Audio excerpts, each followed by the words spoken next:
Bekas Perdana Menteri Dr. Mahathir Mohamad berkata kuasa mutlak yang diberikan kepada penggantinya Muhyiddin Yassin berikutan pengisytiharan darurat akan menyebabkan berlaku pelanggaran dan penyalahgunaan kuasa. Pengisytiharan darurat telah memberikan kerajaan kuasa yang luar biasa. Semua yang dilakukan adalah atas nama Yang di-Pertuan Agong. Mereka tidak boleh dipersoal dan juga tidak boleh dibawa ke parlimen kerana semua persidangan telah dibatalkan. Kedaulatan undang-undang telah dihapuskan. Kita yakin bahawa niatnya baik, tetapi apabila kuasa mutlak diberikan, pelanggaran dan penyalahgunaan kuasa akan berlaku, kata Mahathir dalam catatan di blognya. Katanya, peningkatan mendadak kes COVID-19 dijadikan alasan untuk rampasan kuasa melalui pengisytiharan darurat. Apa yang dapat dilakukan Perdana Menteri dengan kuasa mutlaknya untuk menyelesaikan krisis kesihatan ini? Bolehkah Perdana Menteri dengan kuasanya memenjarakan orang hingga 10 tahun dan menjatuhkan denda 5 juta ringgit dapat mengurangkan jumlah kes soal Mahathir? Bekas Perdana Menteri itu berkata, masalah yang berpunca daripada wabak COVID-19 tidak boleh diselesaikan dengan mudah.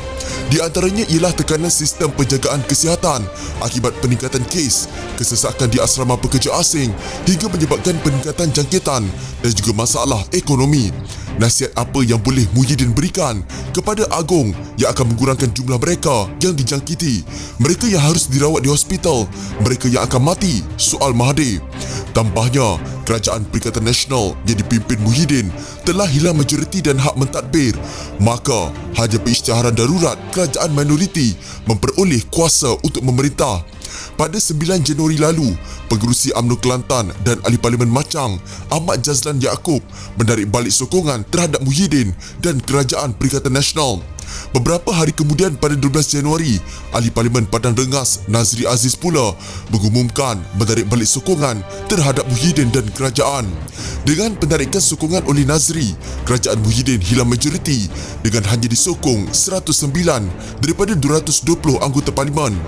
Dalam catatan blognya, Mahathir berkata, darurat tidak perlu dilaksanakan sejak awal kerana kerajaan sudah mempunyai kuasa dan rakyat Malaysia telah mematuhi arahan yang dikeluarkan. Kita bukan seperti negara-negara barat yang liberal di mana rakyat secara terbuka tidak mematuhi arahan kerajaan yang mendakwa bahawa hak dan kebebasan mereka telah diabaikan, katanya. Mahathir pada Jumaat lalu menyamakan Muhyiddin sebagai diktator kerana menggunakan pengisytiharan darurat.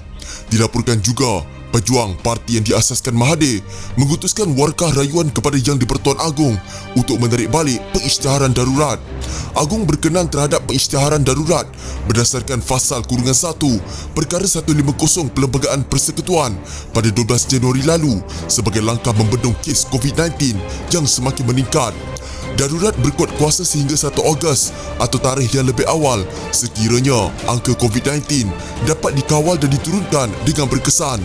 Pengisytiharan darurat membolehkan Muhyiddin menggantung parlimen dan menangguhkan pilihan raya negeri Sarawak. Tempoh DUN Sarawak akan berakhir secara automatik pada Jun tahun ini. Jika anda mempunyai gejala seperti demam, batuk dan sesak nafas, jangan berlengah untuk terus ke klinik atau hospital bagi menjalani ujian saringan. Bersama kita tangani wabak COVID-19.